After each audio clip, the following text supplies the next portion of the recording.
The American democracy is facing a crisis that goes beyond the actions of any single individual.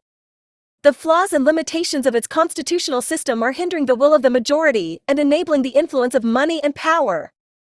The presidential system, the Electoral College, the Senate, the House, the Supreme Court, and the role of corporations and lobbyists in shaping policy outcomes are all under scrutiny for being incompatible with modern democratic norms and expectations.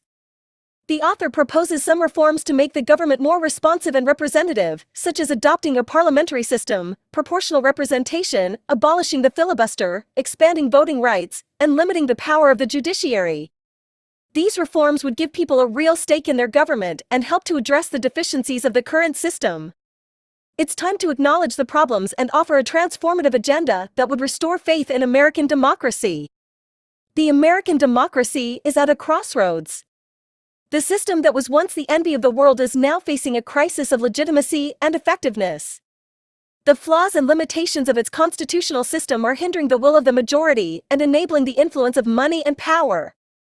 The presidential system, the Electoral College, the Senate, the House, the Supreme Court, and the role of corporations and lobbyists in shaping policy outcomes are all under scrutiny for being incompatible with modern democratic norms and expectations. The author of the article The Inherent Flaws of American Democracy argues that these problems are not the result of any single individual or party, but rather the result of a systemic failure that requires a systemic solution. The author proposes some reforms to make the government more responsive and representative, such as adopting a parliamentary system, proportional representation, abolishing the filibuster, expanding voting rights, and limiting the power of the judiciary. These reforms would give people a real stake in their government and help to address the deficiencies of the current system. However, the author also acknowledges that these reforms will not be easy to achieve.